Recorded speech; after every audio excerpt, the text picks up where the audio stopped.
Ensuite, on a donc là le Thor. Donc le Thor, c'est un Taurus, hein, d'accord. Donc c'est une forme de beignet un petit peu. Et du coup, donc pour le casser, on a encore une fois deux façons. Donc soit on fait une coupe centrale comme ça, et du coup on divise donc l'objet en deux. Donc en deux par une méthode donc horizontale, d'accord. Donc là je le sélectionne. Donc là si je le déplie, je vais avoir donc deux moitiés de beignet, donc l'une à côté de l'autre, hein, d'accord. Donc ça va me faire un rayon, vous voyez, en fait circulaire.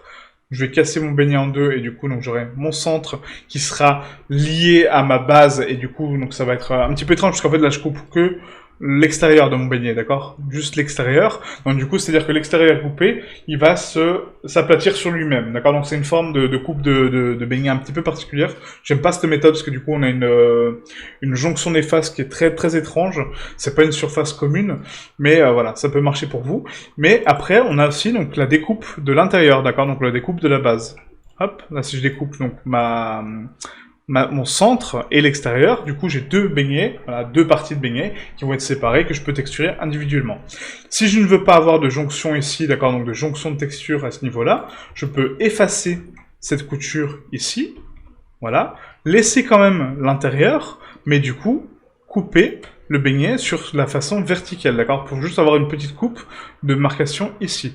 Donc là, Q, marqué couture UV, et là, non seulement je vais diviser donc mon centre de masse, d'accord, mon centre de beignet, mais en plus je vais le diviser en deux. Donc là, ça me donne une surface complètement plate. D'accord? J'ai coupé mon beignet à l'intérieur, ok? Je l'ai coupé sur son axe vertical, donc la rotation, le côté vertical. Du coup, je vais pouvoir l'ouvrir en deux, et en plus, le délier lui-même. Donc là, c'est exactement ce qu'il m'a fait. Sauf que là, la surface est complètement étirée, d'accord? Donc l'étirement, encore une fois, on verra comment le corriger par la suite. Mais voilà la forme que j'ai. Donc le beignet, voilà, donc il y a pas mal de façons de déplier les UV. Hein. Il n'y a pas une bonne façon, tout dépend de la situation dans laquelle vous êtes, en sachant qu'il faut garder en tête que les UV, là où je les coupe, bah, ces coupes-là ne sont pas anodines, d'accord? Elles se verront. Puisque là, j'ai ma jonction donc de texture, et la texture, si je l'applique donc ici, vous voyez, supposons que j'ai une texture de bois qui va donc se propager sur l'axe X, elle va s'arrêter ici, d'accord, parce que là mon objet s'arrête, mais par contre elle va pas reprendre de l'autre côté.